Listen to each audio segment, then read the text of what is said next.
Les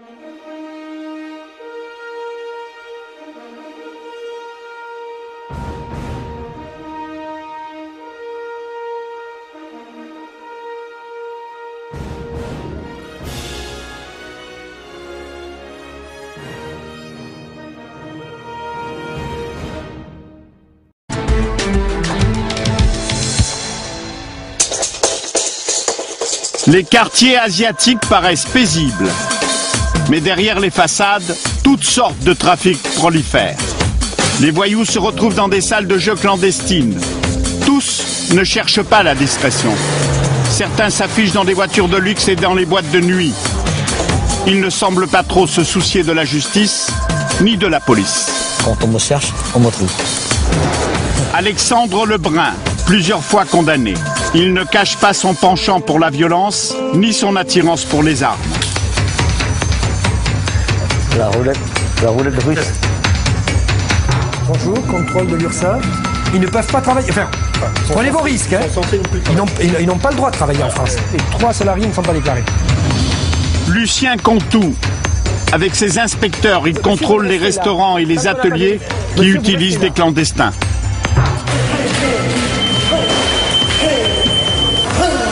Kronksak a été 9 fois champion du monde de boxe thaï. Il est fatigué. Il est le garde du corps et l'homme de confiance d'Alexandre. C'est mon ange gardien. Et celui qui veille sur la sécurité de mes affaires également.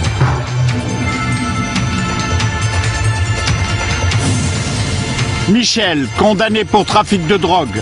Alexandre, comme l'appelle, il dit « Michel, j'ai une dette à les prendre. Il n'y a pas de problème. » Aujourd'hui, sa fonction, récupérateur de dettes. À la fin de notre enquête, 2 gangs se déclarent la guerre. Moi, je te dis, j'ai une toile qui tombe, même si je meurs sur la l'hôpital, toute sa famille ne va pas vivre. Hein. Je te dis franchement. Hein. Elle risque d'avoir pour théâtre la région parisienne.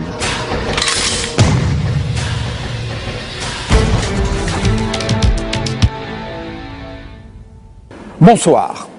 Ces images d'un étalage d'armes, revolvers, pistolets, fusils, grenades, sont tirées de l'enquête risquée conduite pendant 1 an dans la communauté chinoise par un journaliste, Mohamed Sifawi. La communauté chinoise, dynamique, honnête, discrète, déborde de plus en plus ses quartiers traditionnels, rachète avec succès des commerces de proximité partout en France. Mais comme toute communauté, elle a ses marginaux qui constitueraient des réseaux d'immigration clandestine, de trafic de drogue, de prostitution et de raquettes. Bref, ce qu'on pourrait appeler une mafia quasi impossible à infiltrer, où règne la loi du silence. Or, une équipe du droit de savoir a réussi à filmer un certain nombre de ces activités. Et leur reportage apporte des réponses à des questions souvent posées. Existe-t-il vraiment une mafia asiatique en France? Comment parvient-elle à échapper à la police, au fisc et à contourner les lois? Voici les réponses du droit de savoir. J'ai infiltré le milieu asiatique, une enquête exclusive de Mohamed Sifawi. On a le téléphone.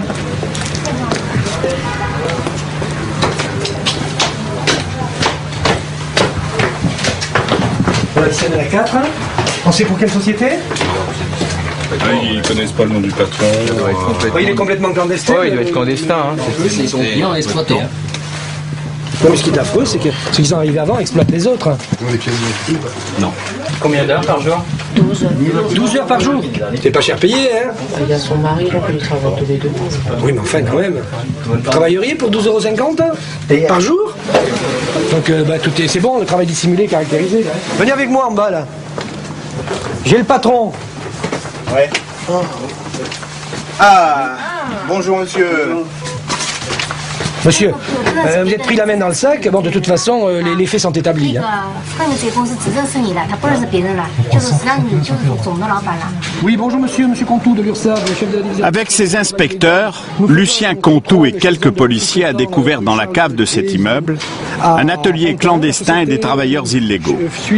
Tous sont d'origine asiatique. Ils n'ont pas de papier et ne sont bien entendu pas déclarés. L'employeur risque une amende et de la prison avec sursis. Quant aux sans-papiers, ils encourent une reconduite à la frontière. Des ateliers comme celui-ci, il en existe beaucoup, un peu partout en France. Lucien Contou et ses hommes sont chargés de les démanteler. Ils sophistiquent chaque fois la délinquance, leur façon de frauder. Parce que bon, ils s'adaptent aux méthodes de contrôle. Et donc c'est à nous de les... Bon, dès qu'on a trouvé la faille, on trouve, et ils trouvent autre chose. Bon, mais c'est à nous, c'est le jeu du chat et de la souris, hein.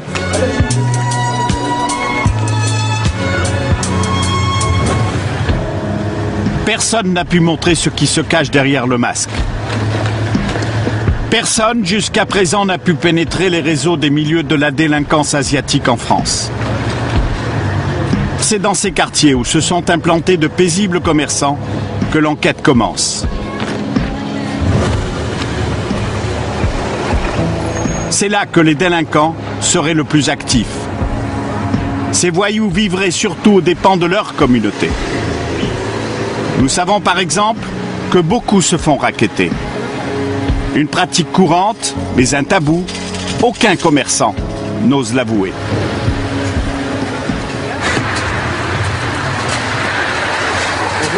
On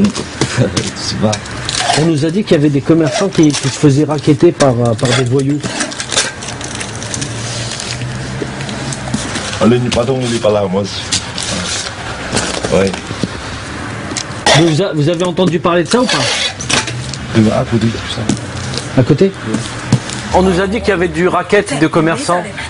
Parfois. Non? Ah madame, vous êtes au courant? Non? Non? Non, patron n'est pas là. Patron n'est pas là? Ouais. C'est interdit. Moi je ne veux pas partir. Pourquoi? Personne ne veut parler? Personne ne veut parler, je suis très timide. Bonjour. Pourquoi ils ne veulent pas parler les gens? Je sais pas, chacun son soufflet, Faire semblant de ne pas bien parler le français ou ne pas le parler.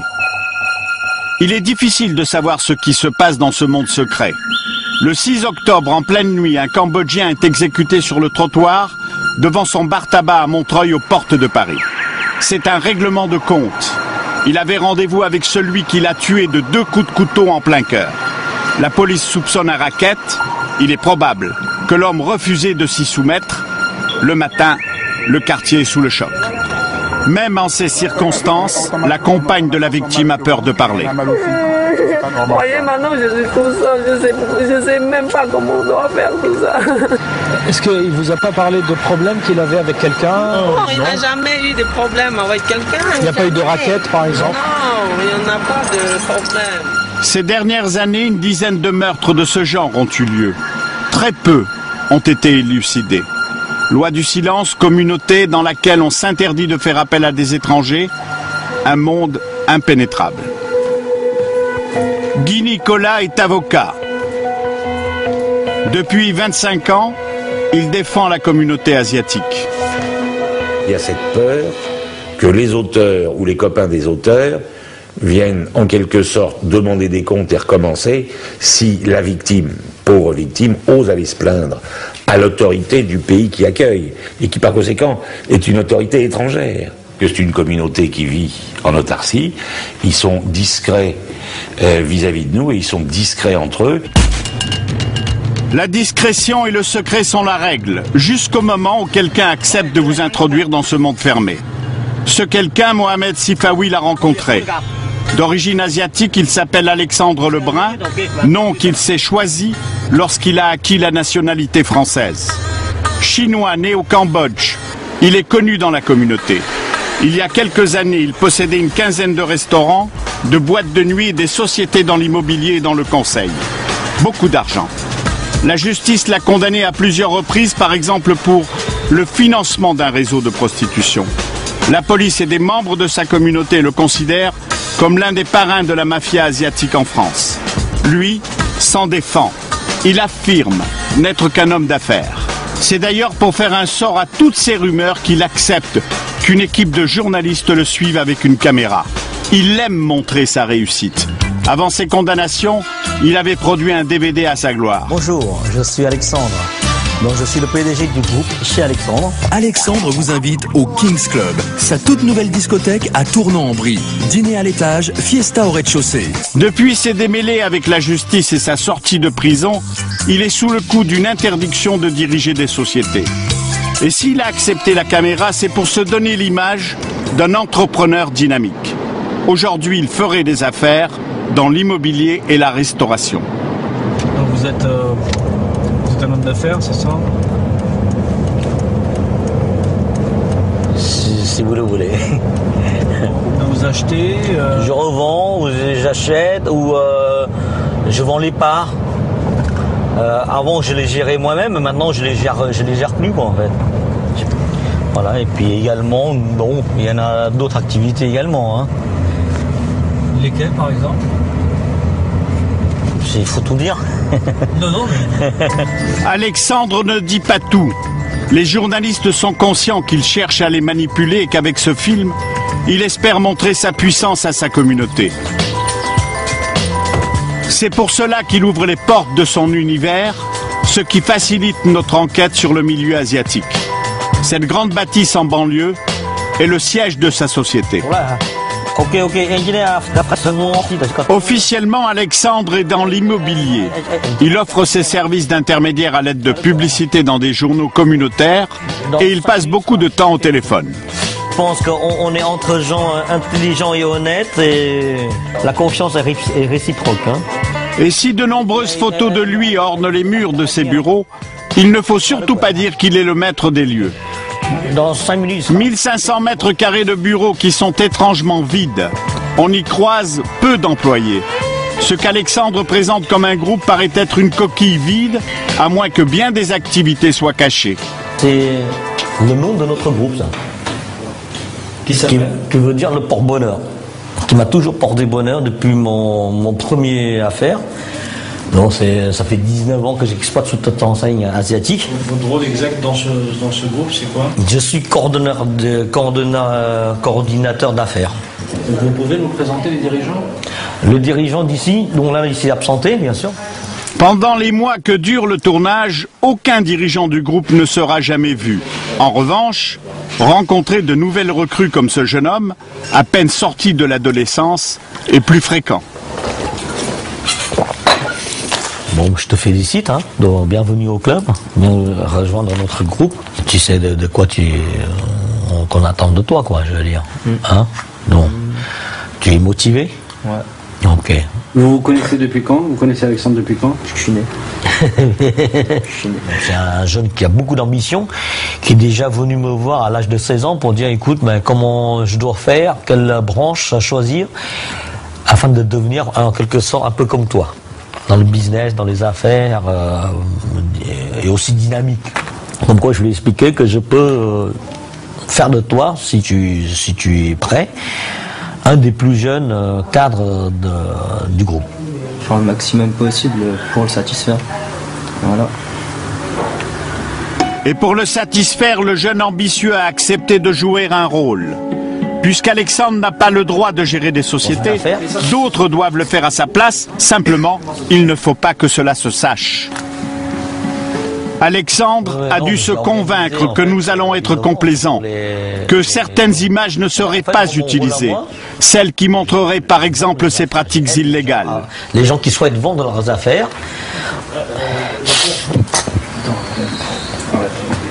J'ai pas compris. Bah, tu me dis, vous achetez, moi j'achète rien, moi. Tu sais très bien. Ah oui. Non, je voulais dire vous. Voilà. Le groupe. Voilà. Alors je dis, un de mes jeunes, mais voilà. Ouais. Tu sais très bien que moi je n'ai rien à moi. Quand je dis vous, c'est le groupe. Hein. Voilà. Ah, d'accord. Ouais, c'est vrai. Tu comprends? En réalité, c'est... C'est moi. Qui va signer? Ben, c'est le jeune, parce que lui j'ai fait rentrer dans la première affaire. C'est lui qui va signer? Depuis le contrôle fiscal, je ne mets plus rien à mon nom. Donc quand tu vois un contrôle fiscal et puis que tu vois le montant comme ça, donc tu as de quoi aller à compte des chiffres. 570 000. Ouais. Tu vois, c'est contrôle fiscal. Donc c'est pour ça que je dis, il faut faire hyper attention à ce qu'on dit. Et pour faire attention sinon à ce qu'il dit, tout du moins à la légalité de ses affaires, il fait appel à un avocat. Notre conseil, notre avocat du centre, et qui s'occupe de l'ensemble de nos affaires, des signatures ici au sein de notre centre d'affaires.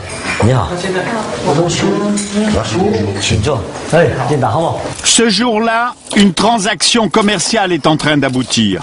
Alexandre veut faire acheter un restaurant par sa jeune recrue. Les propriétaires actuels sont nombreux. Très nombreux. Il faut comprendre qu'il y a là les vrais propriétaires et des hommes ou des femmes de paille. On va commencer.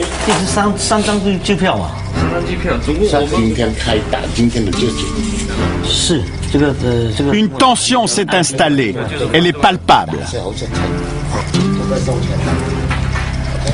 Tous parlent dans des dialectes asiatiques. Ils semblent ne pas être d'accord sur les termes de la transaction. Au bout d'une dizaine de minutes, notre présence est devenue gênante. Pardon, ça vous dérange pas qu'on puisse avoir une activité? Je suis vraiment désolé, mais vous êtes bien aimable. Merci beaucoup. Merci, messieurs. Alexandre a oublié de retirer son micro. Maintenant, je peux vous dire quelque chose. Alors, s'il y avait eu la porte fermée... Excusez-moi, monsieur Alexandre. Vous avez promis quelque chose. Oui. Il faut le faire suite à vos paroles. Oui. Vous êtes d'accord? Business. Voilà, business, c'est le mot, c'est le mot. Mon client, il discute même pas un centime. Vous savez, tout à l'heure, vous êtes venu, vous m'avez dit 6 000. 1000, 2000, 10 000... La discussion exaspère Alexandre, qui sort de la salle de réunion. Le désaccord porterait sur la part d'argent en espèces qui doit être versée au vendeur. Sans être indiscret, ça t'a coûté cher à faire? 70 000 euros. Rien du tout. C'est une belle affaire, sinon je le fais pas. Combien en cash? On déclare 30 000. C'est royal, hein? C'est bon, ça va se régler.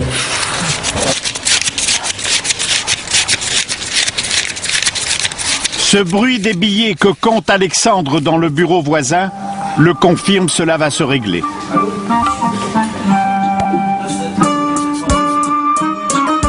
Les vendeurs se succèdent alors pour récupérer leur liasse de billets.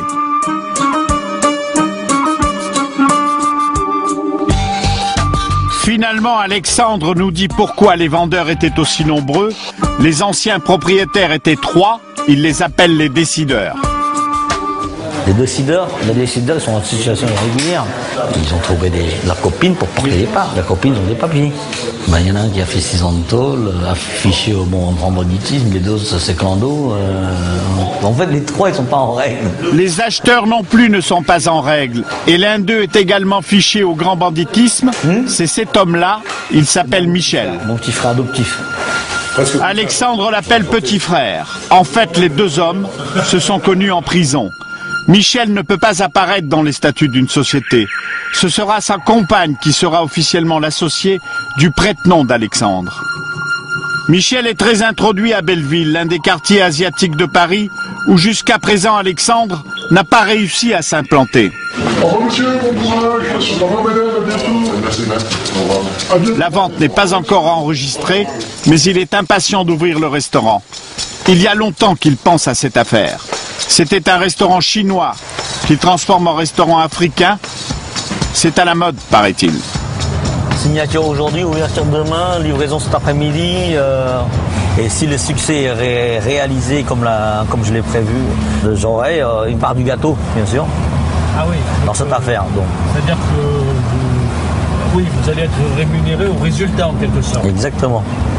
Et ça, j'en ai fait pas mal, ce genre de montage, quoi. Le restaurant se trouve dans le quartier contrôlé par les Wanzhou, des Chinois venus de la province du même nom. Et sans Michel, son nouvel associé, lié à cette communauté, Alexandre ne pourrait pas s'installer dans ce quartier. Salut Mamadou, tu vas bien? Mamadou est le chef guinéen qu'Alexandre a recruté pour la cuisine. Quelques ouvriers, tous asiatiques, sont avec lui. Ils ont 24 heures pour transformer ce lieu. Les paiements par chèque sont quasiment prohibés ici.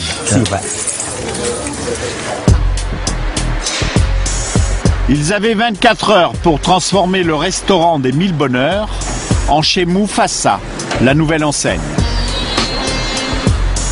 Le lendemain, Paris gagné, en fin de matinée, un homme branche les néons. Tout sera prêt pour l'inauguration prévue le soir même. Vous changez pour l'inauguration, Alexandre? Ah oui. Comme là, j'ai pas mal bougé cet après-midi, donc ça transpire un peu. Et comme ce soir, on va avoir du monde un peu. Vous êtes très soucieux de votre image? Ah bah, il faut un peu quand même. Je vais même pour finir un petit coup de... Allez, parfum.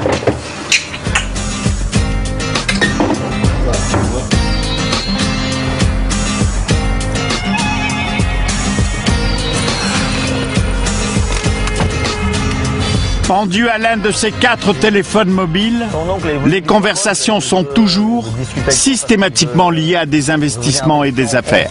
Je le conseille un peu dans ses affaires, dans ses investissements. Incroyable. Alexandre annonce qu'il a fait venir quelques amis cambodgiens pour l'inauguration et que Michel, l'associé fiché au grand banditisme, avait également invité des représentants de la communauté Vanzou. Alors Philippe, voilà, ça va bien? Ouais. Ces notables sont reçus avec beaucoup d'égards par le maître des lieux. Ils sont tous dans les affaires. Entre eux, ils s'appellent frères. C'est mon petit frère, entreprise de bâtiment général. Puis ça, c'est le beau-frère de mon petit frère, donc c'est mon beau-frère aussi, quoi. Ils sont tous dans les affaires, tous dans les grossistes, sont prêts à porter féminin, dans le 11e. En textile? Textile 11e. Et là, c'est un autre ami qui était un ancien directeur de banque qui est parti au Cambodge, donc qui est revenu en France me voir pour savoir si qu'est-ce qu'on peut encore faire en France pour gagner de l'argent. Bon, on dit chin-chin, hein. On dit pas Cambodge, mais chin-chin. 1, 2, 3, 4 de plus. Donc 4, il manque encore une. Tout le monde trinque, même les employés et les petites mains ont été invités. Peu parlent le français. Alexandre aurait préféré ne pas nous les présenter tous. Le jeune homme, non, on l'a pas fait. Tu nous présentes? C'est ton cousin? Non, c'est pas mon cousin, lui, c'est un clandestin, mais il fait l'enseigne, quoi. Mon enseigne, c'est lui qui l'a fait. Ah, il travaille pour toi? Non, il travaille pas pour moi, il ouvre sa propre société avec un faux gérant. Depuis l'arrivée des premiers invités, le jeune propriétaire a été discret. C'est vous qui allez être le patron ici? 27 ans. Il faut voir ça avec monsieur Alexandre. Ah oui? Mais c'est... vous avez dit que je reste modeste, je ne sais pas. Je reste modeste sur mes mots, je ne sais pas encore. Voyons ça. En tout cas, c'est un bon restaurant. En fait, Alexandre lui demande de venir à une table. Lui là, allez, c'est le patron d'ici là, regardez la tronche qui est là. 19 ans, regardez, je fais de lui le nouveau patron de Paris. Voilà. Et il est actionnaire grâce à moi dans plusieurs affaires déjà. Donc vous voyez, il a que 19 ans. Hein. Toujours pas de temps à perdre. La société qui gère le restaurant est en création. Il y a donc beaucoup de papiers à signer. Il s'élance dans une aventure, une belle aventure qui va l'emmener au sommet. Au pays des porcs. Au pays des porcs. Vous allez avoir plein comme ça des jeunes qui ont la sorte de la réussite. Ce soir-là, l'avenir de chez Moufassa, restaurant sino-africain, paraissait plutôt agréable. Un avenir moins serein se prépare ce matin-là pour un autre restaurant asiatique, qui ne fait pas partie de la galaxie d'Alexandre. Lucien Conto et son équipe rendent visite à un établissement dont ils veulent vérifier que les employés sont bien déclarés. Bonjour madame. Contrôle de l'URSSAF, le personnel de l'URSSAF. Vous avez le registre du personnel? Le registre unique du personnel. Oui, c'est moi. Non, mais le registre unique, vous l'avez? C'est un document où figurent tous les salariés. Est-ce que vous pourriez me le présenter, s'il vous plaît? Il y a un problème? Personne n'a pas de papier. Non, mais monsieur... Non, mais vous en faites pas, c'est pas grave. On n'est pas la police, on est la sécurité sociale, on n'est pas... S'il vous plaît. Restez là, madame. Non, mais c'est pas... Voilà, non, mais leur dites pas de s'échapper, ça va aggraver le... Alors, qui c'est que vous avez comme personnel actuellement? Actuellement, moi et puis ma soeur. Et votre soeur? Vous travaillez ici depuis quand? le travail? Oui, ici, here. Ah, je n'ai pas de travail. Non, non, si, madame. Ah, non, non, c'est... Madame, on va pas commencer, bon, on va pas... Bon, ça c'est le prénom. elle vient d'arriver.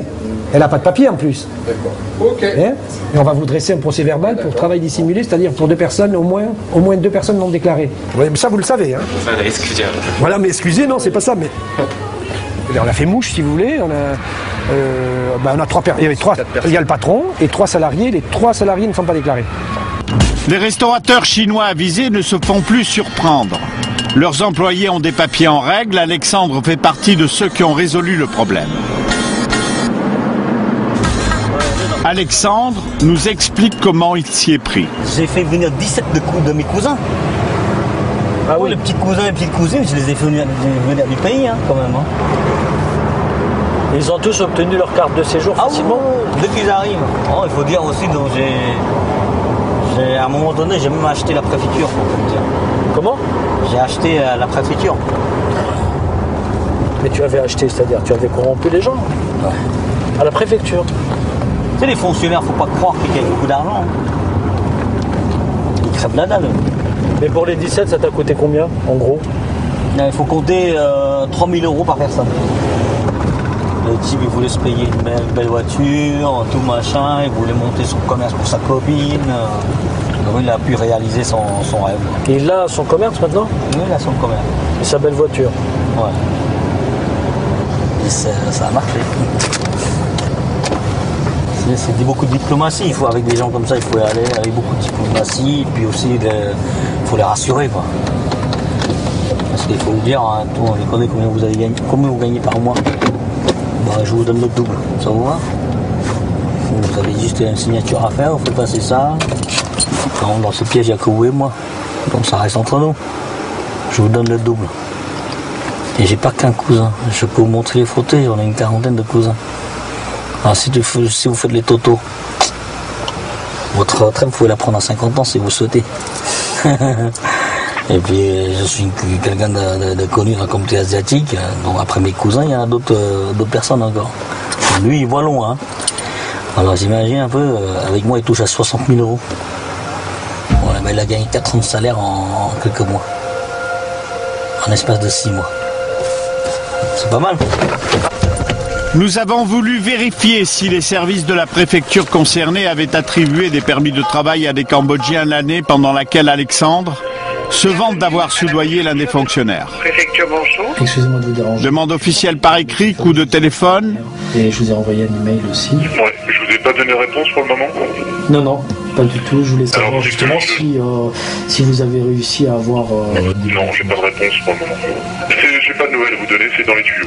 Le service de presse nous a indiqué que la préfecture ne disposait pas de ces statistiques. Mais nous avons pu vérifier qu'Alexandre était en fait très ami avec un fonctionnaire de cette préfecture. Au revoir.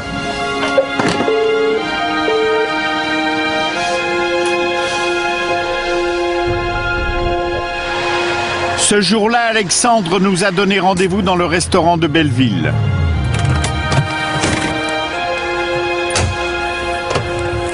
Il est décidé à montrer qu'il a des relations et qu'il peut, par un simple coup de téléphone, faire sauter un PV. Je te dérange?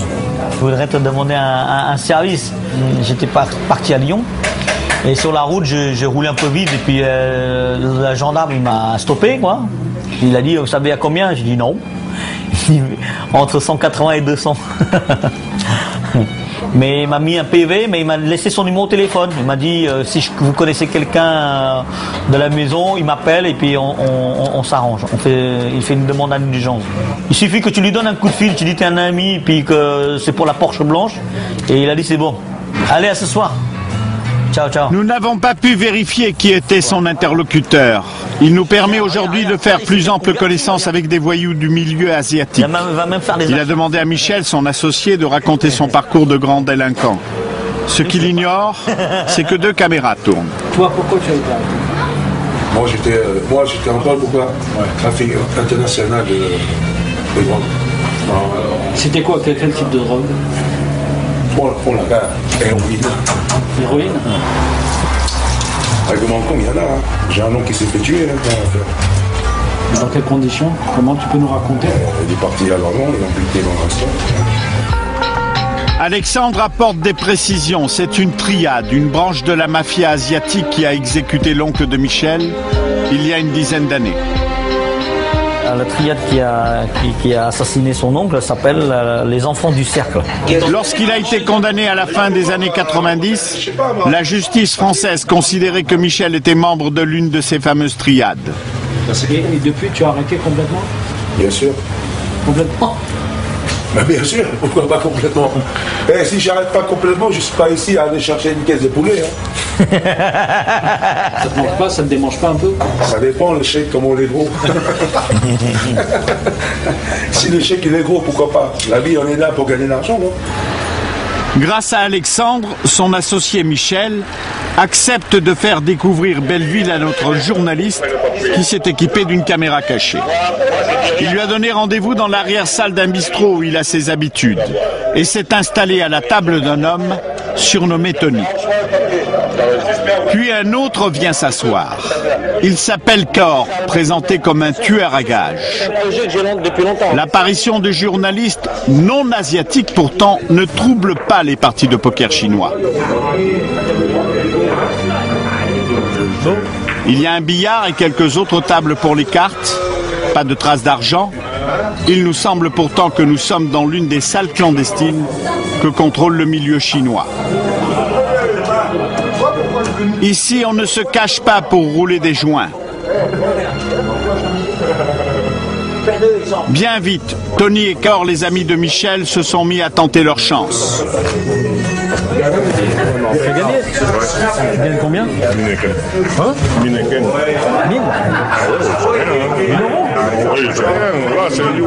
En à peine une heure, qui vient de gagner plus de 1000 €. Les comptes faits, les liasses apparaissent. Sur une autre table, on se paye aussi. Notre journaliste propose alors de raccompagner ses nouveaux amis chez eux. J'aime bien le métier de riche. Moi, 18 ans, la nuit parisien. Il n'y a pas beaucoup d'asiatiques. Moi? Cor, présenté comme un tueur à gages, explique qu'il est aussi récupérateur de dettes et que cela ne va pas très fort actuellement dans son métier. Et même le contrat, ça maintenant, c'est pas comme avant. Avant, les gens ont l'argent, ils ne veulent pas payer, tu peux faire crasser. Ouais. Maintenant, les gens n'ont pas l'argent, il faut te prendre leur vie. Les gens, ils ne trouvent pas. Maintenant, tu vas lui payer les dettes, il faut que tu le tires pour qu'il va chercher l'argent pour toi. Ouais. Mais avant, les gens, il y a l'argent, ils ne veulent pas payer, tu vas aller voir. Il y a des femmes, devant son mari, tu vois quand elle me parler comme ça. Je ne fonce sur rien. Ah bon, tu me donnais ton sang, tu es sûr? Tout de suite, si vous prenez son sang. Là, tu vois, il faut rongonne. Mais moi, je veux faire pour le vrai. Elle accepte de payer 5 fois. C'est déjà pas mal, 5 fois. Payer à 10 000 € par mois. Tu me rappelles quand tu veux, mon. Ok. Cor fait comprendre qu'il peut aussi accepter d'autres contrats. Michel et ses amis proposent à notre journaliste de les rejoindre dans le 13e arrondissement. Ils veulent l'emmener en boîte de nuit pour lui présenter un personnage qu'ils disent très important. C'est cet homme en imperméable beige qui ne dit pas son nom. Michel a seulement dit qu'il est originaire du nord de la Chine. Il est constamment encadré par 2 gardes du corps. En route, Tony se laisse aller à quelques confidences sur ce nouveau personnage. Tu vois, il travaille pas, il a l'argent, manger, hop, tout le monde comme il veut. Ah, lui, c'est un proxénète, il fait travailler des prostituées.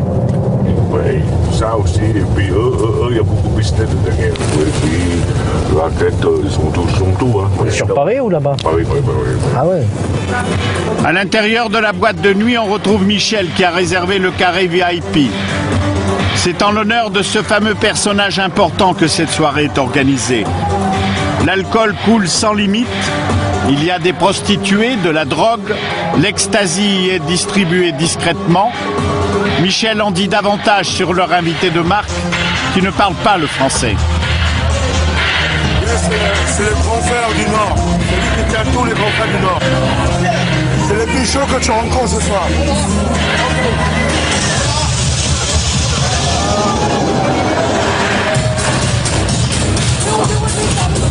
Michel fait comprendre qu'on se trouve face à l'un des plus importants parrains du milieu chinois.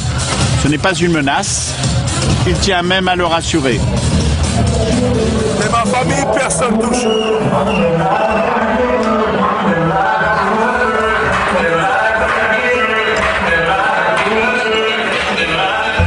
Dans le monde asiatique, on n'aime pas utiliser les banques, ni faire appel à la police ou à la justice.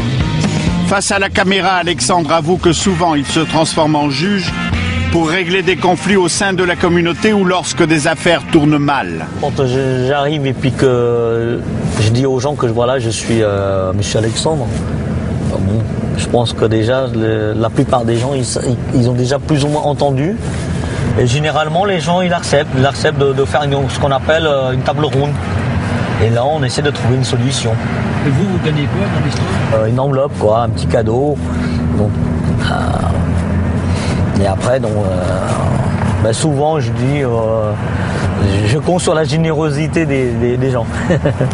Bon, il y a des gens qui disent ouais, on n'a rien à lui donner, tout, donc ça c'est rare. Mais ça s'est passé? Ça s'est déjà passé. Ouais. Et ça s'est terminé comment? Ça s'était perdu. Moi j'ai dit écoutez, bon, vous prenez la responsabilité. Mais j'ai présenté quelques personnes qui sont des juges de paix aussi, mais d'une autre façon. À l'écouter, il ne ferait pas de mal à une mouche et laisserait d'autres régler les conflits de manière moins diplomatique. Pourtant, il a la réputation de ne pas être un tendre. Là, je suis au Cambodge.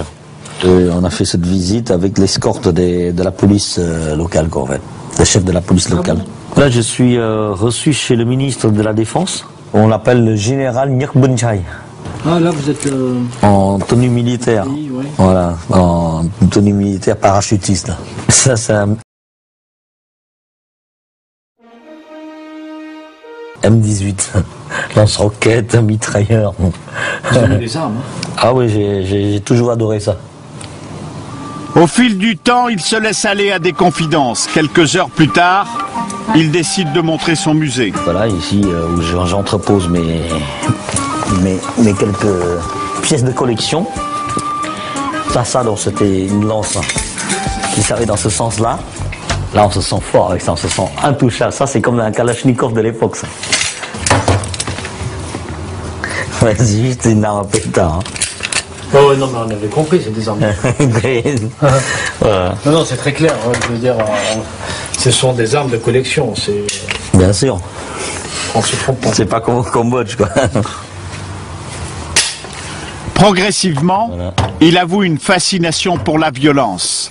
Même si devant la caméra, il hésite à prononcer le mot. En exerçant cette violence, j'ai réussi à me faire respecter aussi dans ce que je fais. Et depuis, voilà, on va de fil en aiguille et je suis devenu de plus en plus violent, quoi.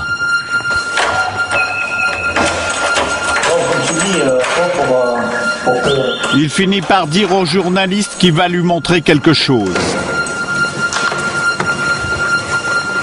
Il sait que la grosse caméra ne tourne plus. Il a oublié la petite que notre journaliste porte à la main.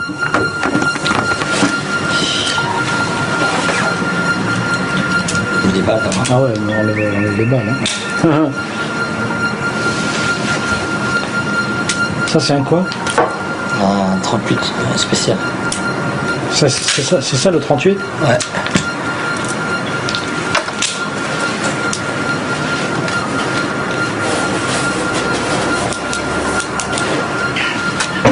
Ça, c'est un petit. Ah oui, c'est la collection, là. Ça, c'est un coup. C'est un coup? Ouais. Non.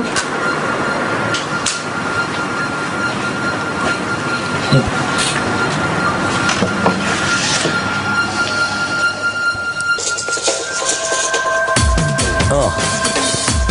Les contacts, tu vas bien? Depuis quelques jours, il voulait présenter un homme important pour lui et pour ses affaires. C'est un des plus grands champions du monde. Je veux dire, si c'est pas le plus grand, c'est quelqu'un qui a... Voilà. Ça, c'est la photo quand il était encore le grand champion du monde attitré de boxe thaï. J'ai été champion du monde 9 fois. Alexandre, vous le connaissez depuis quand? 95. Et c'était mon homme de confiance, c'était mon chef de sécurité. C'était votre garde du corps en quelque sorte? Voilà, en quelque sorte, oui. Mon ami, mon ange gardien. Et celui qui veille sur la sécurité de mes affaires également. Il y a des affaires où je ne sens pas. Je ne sens pas tout seul que la personne en face ne sera pas, il m'écoutera pas peut-être si je vais aller tout seul. Et il ne sera pas, c'est quelqu'un qui n'est pas, que je ne peux pas raisonner. Par la parole, dans ce cas-là, moi je viendrai quand même par mesure de sécurité avec Comsac ou avec quelqu'un d'autre, 2-3 personnes comme ça, et on arrive, on va l'expliquer, voilà. Ça c'est déjà arrivé. Moi aussi, je n'aime pas la violence. Voilà. Oui, diplomatie d'abord. Voilà, diplomatie. Et si diplomatie ne marche pas? C'est le dernier recours, ça. Diplomatie marche pas.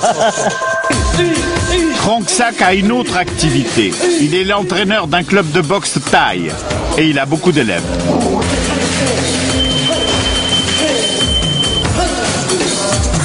T'es fatigué?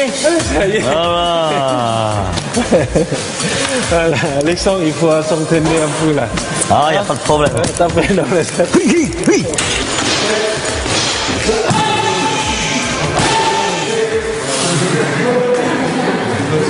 Là, c'est un échauffement, là. Donc, quand il est bien chaud, vous imaginez un peu les dégâts. C'est pour ça que vous l'avez choisi? Bah oui, en quelque sorte.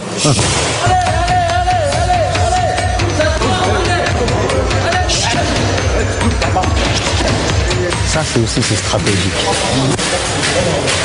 Là, à lui tout seul, il possède déjà 200 élèves dans la région. Les gitans, ils disent, on vient, on va te faire fermer ta boîte. Tu crois que ça nous fait peur?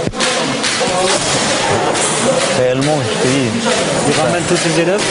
Oh, 2-3 coups de fil, bon, les élèves ils viennent. Hein.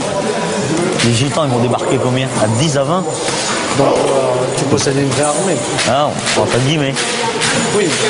Voilà, des vrais techniciens, ça. Tu vois, des vrais frappes. Donc finalement, tu n'as pas besoin de posséder des armes. Ah, mais on sait que quelquefois on est confronté à des milieux un peu plus violents, tels que les Corses, les Gitans, les Yougoslaves. Eux, ils utilisent des armes, ces gens-là. Alexandre sait que la caméra tourne. Il sait qu'il porte un micro. Peut-être est-ce l'atmosphère du gymnase, la violence ambiante, un sentiment de puissance? Il se laisse aller à de plus en plus de confidences. Il raconte comment il a procédé récemment pour récupérer une dette. Bon, pour cette affaire, j'avais pris Comsac. J'ai pris Comsac avec moi, j'ai pris Michel. Et donc je sais que Michel possède une petite armée sur Paris et lui possède une armée de guerriers. Et là vous étiez armé? Ouais. J'avais un 38 spécial, un Magnum, une Beretta, on avait un peu de tout. Quand on a mis en place tous les dispositifs, ils sont arrivés. Et là, tu vois, on a montré, ils sont rentrés. Là, tout de suite, on les a braqués directement, tu vois. T'es armé, nous sommes armés aussi, tu vois. Par contre, je vais te dire une chose. Moi, mes Chinois, leur vie, 1 €. Dis-toi, est-ce que ça vaut le coup de risquer ta vie alors que j'en suis sûr, t'as des enfants, t'as une femme qui t'attend à la maison. Voilà, sois intelligent. Tu vois.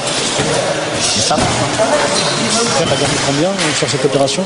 100 000 francs. 100 000 francs? Ouais. 15 000 €. Ouais. Tous ces risques pour 15 000 €? Ouais. Je ne peux pas laisser passer des choses comme ça.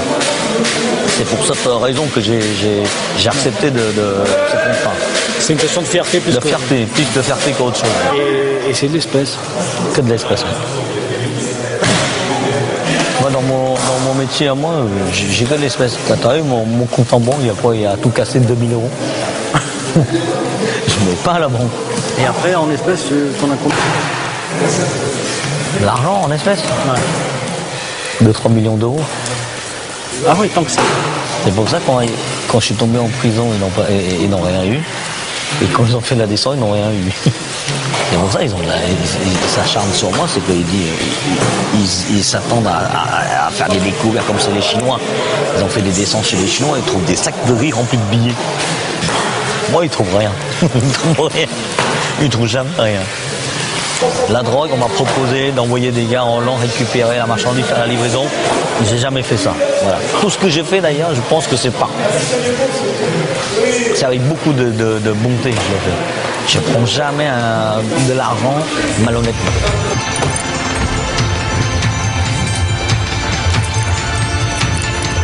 Le 13e, le plus ancien quartier asiatique de Paris. Alexandre est en territoire ami. Il nous y a donné rendez-vous pour nous montrer qu'ici, il ne craint personne, mieux que c'est plutôt lui que l'on craint.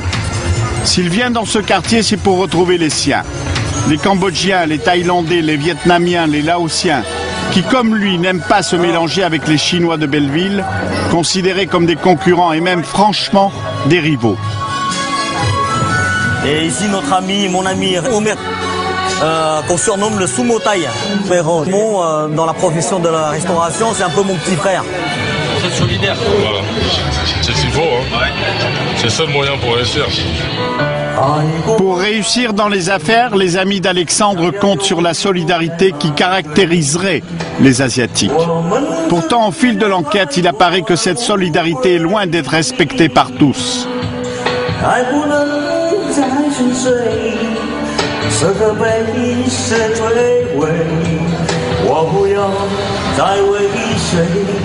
À ce moment de notre enquête, nous commençons à comprendre qu'entre le 13e arrondissement au sud de Paris et Belleville au nord, il y a des frontières, que la confiance y a des limites. Cor et Tony, les amis de Michel, ont appelé Mohamed Sifawi pour le voir en tête-à-tête. Ils savent qu'il est journaliste et qu'il enquête sur la communauté asiatique. Ignorant ce qu'ils lui veulent, le reporter s'est équipé de sa caméra cachée. Les deux hommes lui proposent d'être leur complice dans une escroquerie qui viserait des sans-papiers.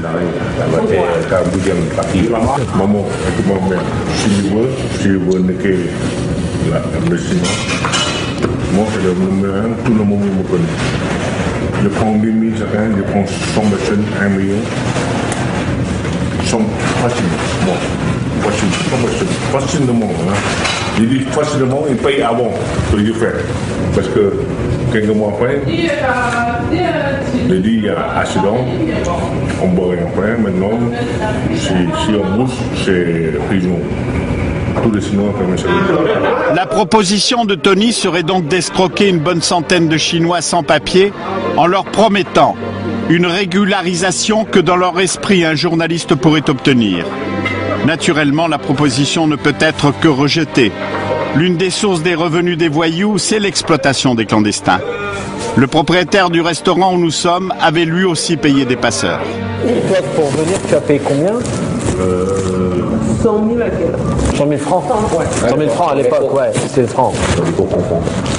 15 000 euros maintenant. Et maintenant, il paye combien 23 000. 23 000 23 000 euros. Maintenant, c'est dur. C'est dur, hein. Moi, j'ai un plan. Il nous explique alors quelques-unes des escroqueries dont sont victimes les pauvres gens qui ont confié leur sort à des réseaux de passeurs. Certains se font kidnapper comme le restaurateur à son arrivée en France. Ah oui, ça j'ai toujours entendu parler. Ils allaient les prendre. La famille qui vient payer. Ouais. Ça c'est kidnapping. Donc quand lui est arrivé, on voulait le kidnapper ? Ouais. Ces délits ne sont jamais arrivés devant les tribunaux, mais le monde judiciaire en a entendu parler. Vous aviez en quelque sorte les voleurs des voleurs, c'est-à-dire que vous aviez des équipes qui venaient faire croire aux jeunes qui arrivaient ou aux moins jeunes que c'était eux qui venaient les accueillir, et puis de fait ils les enlevaient, mais les gens ne s'en rendaient pas compte, et on leur demandait de téléphoner ensuite à la famille qui était censée payer, et puis on se faisait payer à la place des autres. Alors vous aviez là quelques règlements de compte assez savoureux, si j'ose dire. Alexandre n'est pas seulement implanté dans la région parisienne. Il s'installe en province où il est probablement moins nécessaire de se méfier. C'est à Argelès-sur-Mer, à côté de Perpignan, qu'il est en train d'ouvrir plusieurs restaurants qui fonctionneront surtout l'été. Pour l'instant, il y en a 4. Dans la vitrine, vous mettez là, vous n'avez pas mis encore les tartes, tout ça? Donc tout fonctionne bien ici? Ah ouais, tout fonctionne. D'accord. Bon, après, c'est que des petits détails, la recharger. D'accord. À partir du 1er juillet, c'est complet. Officiellement, il n'est pas le propriétaire de ces établissements. Pourtant, rien dans son comportement ou dans quelques éléments de la décoration ne laisse supposer qu'il y a un autre patron. Ici avec Vincent Perrault, ici avec Henri Lecon, ici Carlos, voilà, et puis qu'on voit aussi avec Gilbert Montagnier, et puis ici à la soirée d'Eddie Barclay lors de son anniversaire en 2001. En espérant ici aussi qu'on va avoir quelques célébrités. À la tête de l'établissement, un jeune homme. Et en dehors de la saison, vous faites quoi? En dehors de la saison, je suis gestionnaire aussi du patrimoine de Monsieur Alexandre. Donc aussi conseiller. Patrimoine, c'est beaucoup dire. C'est gestionnaire du développement des affaires du groupe. Jusqu'à présent, tous les élèves, tous les jeunes que j'ai formés, les disciples, on dit, sont tous reconnaissants à mon égard. Alexandre aurait donc beaucoup de disciples, comme il dit. En tous les cas, des jeunes qui lui vouent une grande reconnaissance. À Argelès uniquement, il nous en présente plusieurs. Et ici, c'est voilà, le grand costaud là, qui est en train de visser. C'est son restaurant. S'il gagne de l'argent cet été, bah, j'aurai aussi ma part de gâteau. Oui, donc Alexandre nous a dit que vous allez être le patron ici. Le patron, non. Je suis à ses côtés pour la restauration, parce qu'il me donne un coup de main. Alors, sois pas trop modeste, à vous. On t'a posé la question si c'est toi le patron d'ici. Il faut dire oui. Alexandre aime venir dans cette station balnéaire dont il apprécie la tranquillité. Il peut oublier les rivalités et les luttes d'influence entre les différents groupes chinois de Paris. Il est loin des affaires du milieu asiatique. Cet animal représente la loyauté, la puissance, la force. Donc, je vais le ressembler à ce dragon. Voilà. Il a craché du feu aussi? Quelquefois, oui. Verbalement, dans mes propos, dans mon tempérament, dans mes agissements, je suis un dragon. Voilà, je crache du feu. Ressembler à un dragon, être un leader, une ambition qu'il assume. Vous voulez être le maître de la communauté asiatique? Non, pas de la communauté asiatique, mais le maître de ce que je fais. Voilà.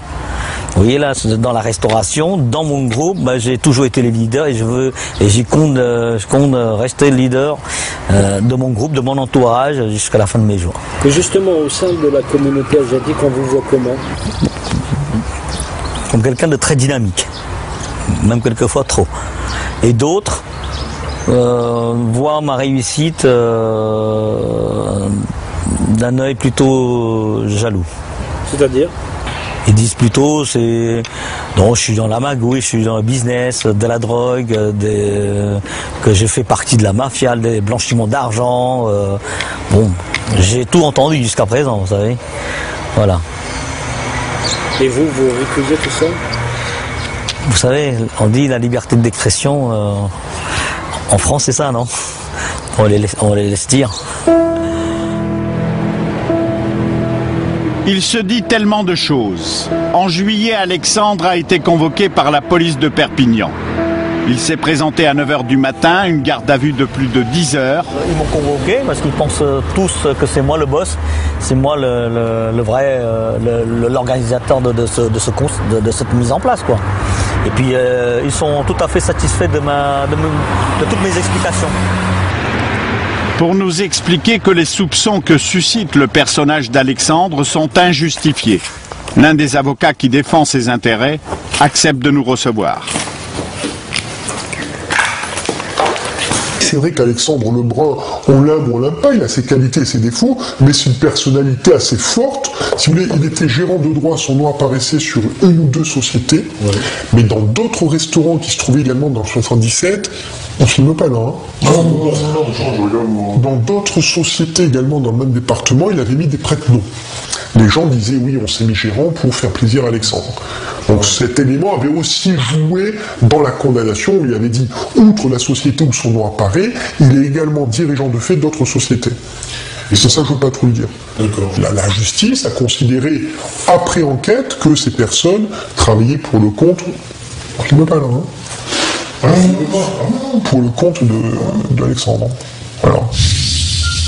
À Paris, les affaires d'Alexandre prennent au cours de l'été une tournure inattendue. Les choses se passent mal avec celui que tout d'un coup il n'appelle plus son petit frère. Pour une raison qui dans un premier temps nous échappe, il se fâche Alexandre parle d'une affaire d'argent.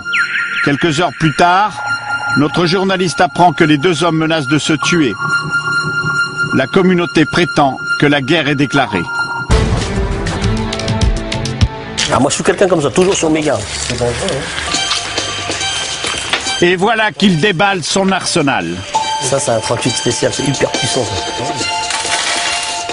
Ça c'est l'arme de Terminator. Ça fait un trou comme ça dans le monde. Ouais, ils sont fous.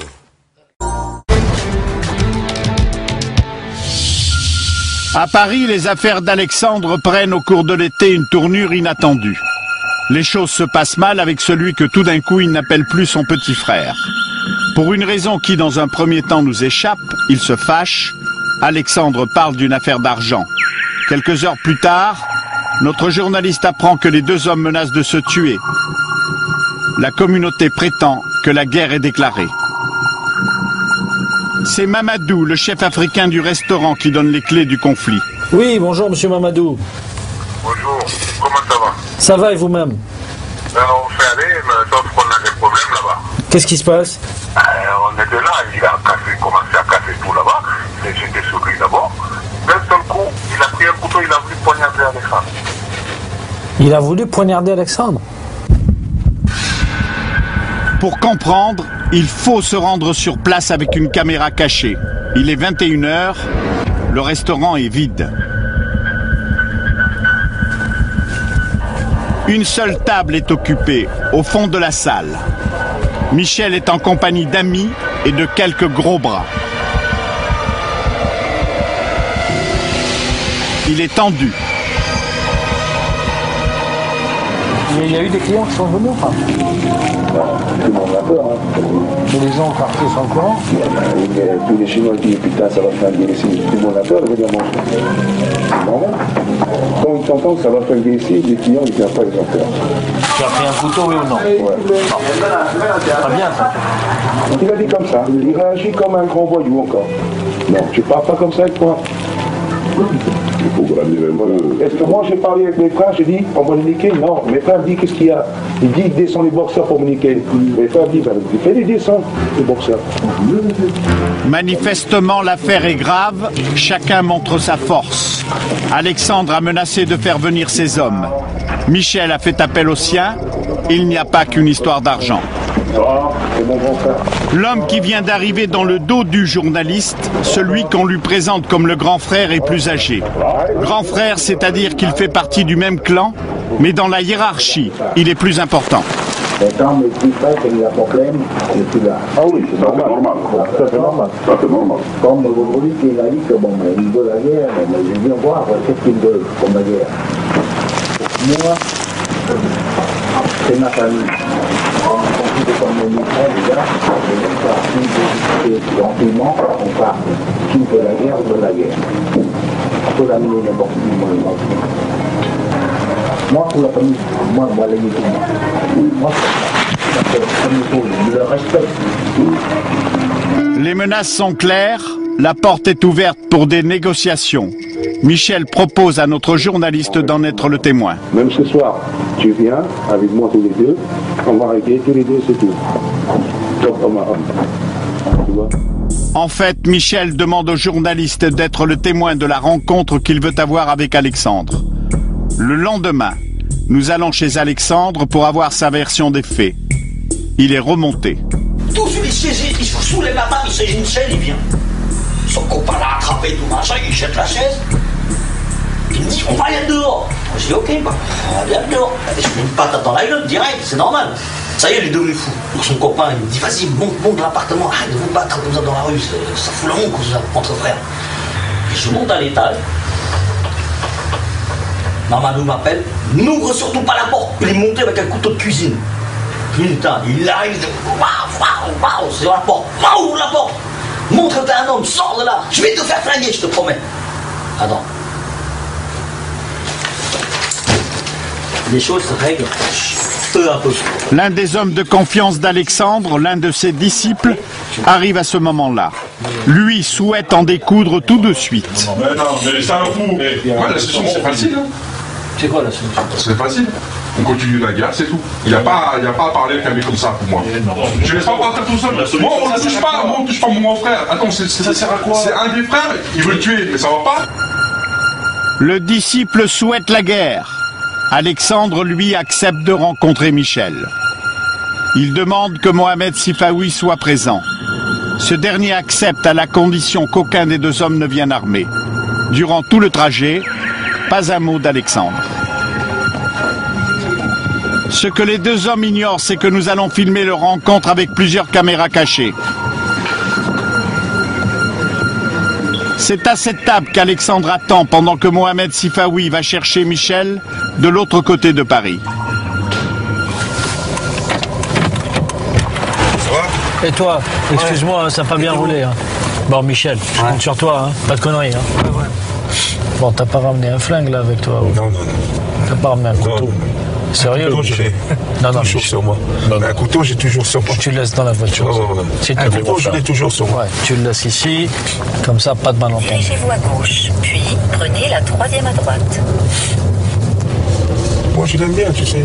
Parce que quand je suis sorti en tôle, il est venu me chercher avec mes parents. Tu comprends?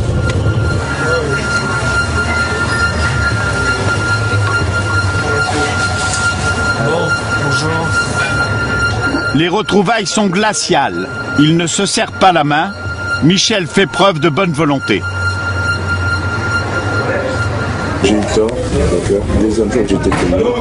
J'ai excusé, d'accord. J'ai tort là-dessus. Ouais, j'ai tort. C'est tout. T'as mis en tort. Je m'excuse 1000 fois. Moi, je veux que je te dise franchement, des excuses, j'ai rien à faire. Quelqu'un qui a tenté de me tuer, c'est la première fois de ma vie. Ok, tu le sais très bien, dans le 77 qui je suis, même dans le 13e qui je suis, même les voyous du 13e me disent Alexandre, tu ne viens pas grignoter sur notre terrain. J'ai réussi à monter sur le 13e, je grignote sur leur terrain. Ok, voilà, tu le sais très bien. Tu as dit une parole. Belleville, c'est ton quartier, respecte les territoires des gens. Ok, pour ta fierté, je respecte, je ne mets pas les pieds à Belleville. Alexandre rejette les excuses, mais il s'engage à ne plus aller sur le territoire de Michel. Alors celui-ci propose qu'il rétablisse leur complicité. C'est que on ne va pas perdre la face. Voilà. Moi avec lui, là, si ce soir je vais tirer avec quelqu'un, jamais je vais tirer dessus. Lui, il a un problème. Il sait qu'il n'a pas. Je vais chercher les têtes n'importe quoi. Moi je descends. Et il sait comment je suis. Jamais je balance. Je suis comme ça. Là, il peut faire comme ça. Tu vois? Là, il peut faire comme ça. Il dit Michel, ce soir, j'ai un problème, réponds-moi, je le ferai pour lui. C'est tout. L'offre de service est claire. Alexandre ne bronche pas. Pour Michel, c'est l'humiliation. Ah, Alexandre. On se retrouve là-bas. Alexandre. Allez, on se retrouve. Alexandre. Ah, on verra plus tard peut-être. Bon. Allez. En partant, Alexandre n'a pas le moindre mot pour celui qu'il appelait il y a peu encore son frère.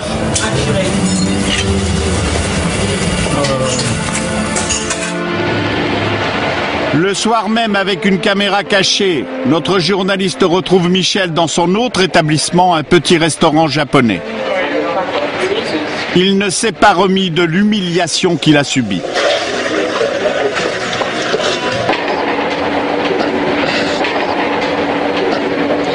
Qu'est-ce qu'il a grande gueule là? Moi je te dis, j'ai une poêle qui tombe, même si je suis mort sur l'hôpital, toute sa famille ne va pas vivre. Hein. Je te dis franchement, hein. On n'est pas des pédés. Hein. Dis-lui ce fois-ci, je prends sa vie, toute sa famille, sa vie, s'il va m'énerver encore. Ok? Et deuxièmement, il ne me prend même pas un centime. Je le baisse tout. Dis-lui ça. Tu as l'argent, mais moi aussi j'ai l'argent. Hein. Tu as le pouvoir, moi aussi j'ai le pouvoir. Hein. Faut pas jouer la mafia. Lui, il joue trop la mafia. Tu comprends? Qu'est-ce qu'il connaît lui? Il veut jouer la mafia mon cul, il va laisser jouer. Et pour montrer que lui aussi est puissant, Michel nous donne rendez-vous le lendemain à Belleville chez les siens.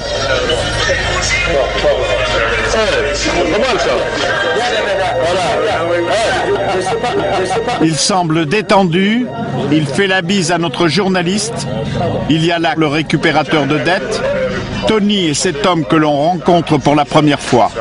Il nous est présenté comme le plus dur d'entre eux. Moi, je me moque quand les gens, quand il y a des problèmes, rien à la taille de ça, c'est mes frères. C'est qui donne. Voilà. Et alors, je vous dis, si vous voulez, c'est tout. Pour les si les amis qui ont problème, c'est là. C'est des voitures pour lui, il y a plein. C'est plutôt partout. Mon restaurant à la fin, c'est fini à Paris. Il est fini à Paris. Dans l'arrière-salle, Michel est furieux. Il s'est fait menacer au téléphone par l'un des disciples d'Alexandre.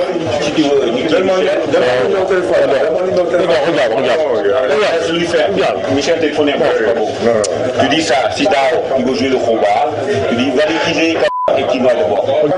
Tu restes calme, si ça va pas, tu ne montes pas.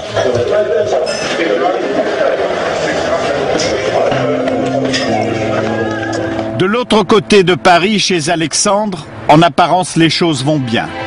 Ses affaires paraissent bien marcher. Il nous laisse le filmer, mais il n'aborde pas le conflit. Devant la caméra, il montre l'image d'un homme d'affaires serein et tient à parler de ses nouveaux projets. Son ambition, la politique. Je fais partie quand même des leaders de la communauté asiatique, de la génération jeune, donc la génération qui s'intéresse quand même à la politique. On soutient certaines idées du côté socialiste ou du côté UMP, et après c'est à nous d'en juger le côté où il y a plus d'avantages pour nous. La politique peut-être, mais d'abord le business. Alexandre se lance dans l'importation de produits chinois. Ça, c'est un produit que nous allons importer.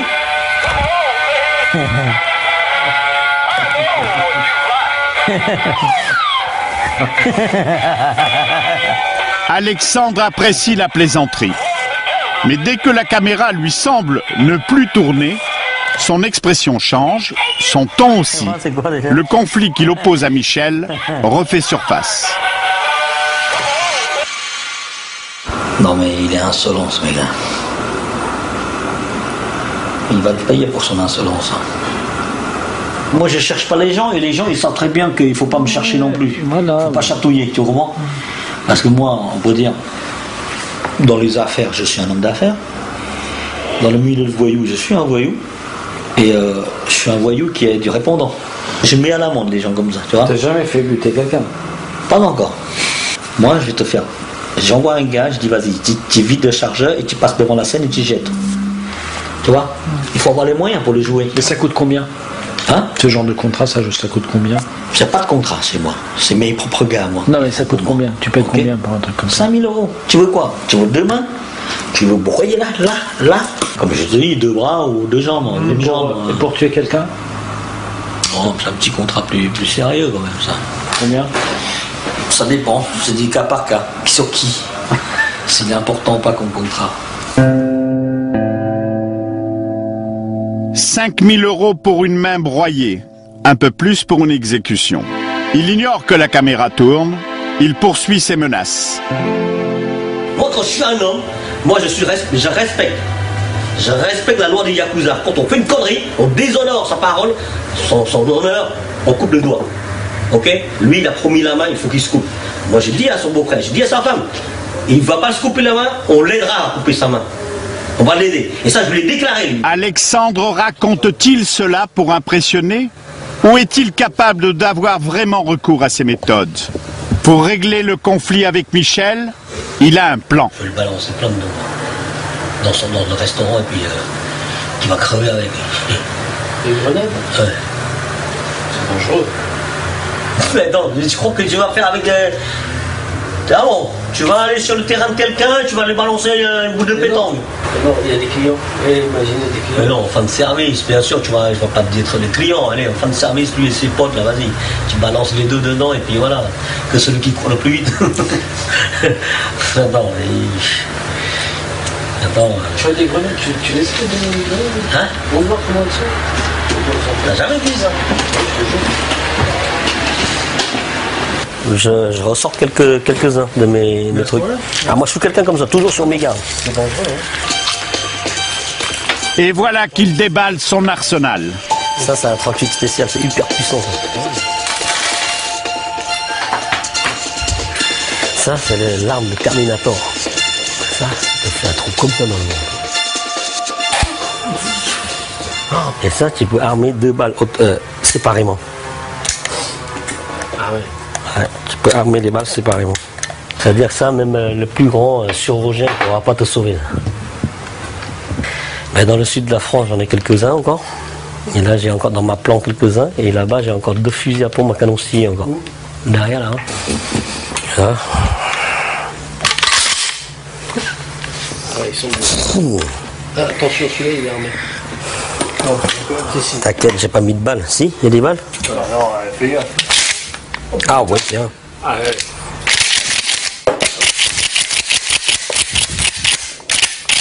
Ah, il était armé.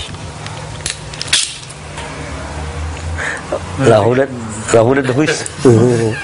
Pas dans sa direction. Hein. Mes gars, et braque Michel, j'ai dit, fais ta dernière prière, mon pote. Bluffe-t-il? On l'ignore. Là où il n'y a pas de doute, c'est que des membres du milieu asiatique se sont déclarés la guerre en région parisienne. Cela fait une année que notre journaliste Mohamed Sifawi fréquente ce milieu. À la fin de cette enquête, il décide d'aller dîner une dernière fois avec Michel et ses amis. Ils sont tous là et visiblement contents de le voir. C'est tous les gros des confrères, le mafia. Dernière rencontre pour d'ultimes confidences, Michel lui propose de l'emmener en Chine. Dans l'Asie, même les plus grands triades, tu rentres avec eux. Tu rentres dans la triade 14. Triade 14, c'est international. Parce que le terrorisme, je connais pas. Mais c'est pas rentrer dans la mafia, je suis dedans. Mais il ne faut pas jamais parler ça. Désormais, Michel ne cache plus son appartenance. Ce qu'il vient de chuchoter à l'oreille de Mohamed Sifawi est clair. À ce stade, la décision est prise de ne pas aller plus loin dans ce travail d'enquête journalistique.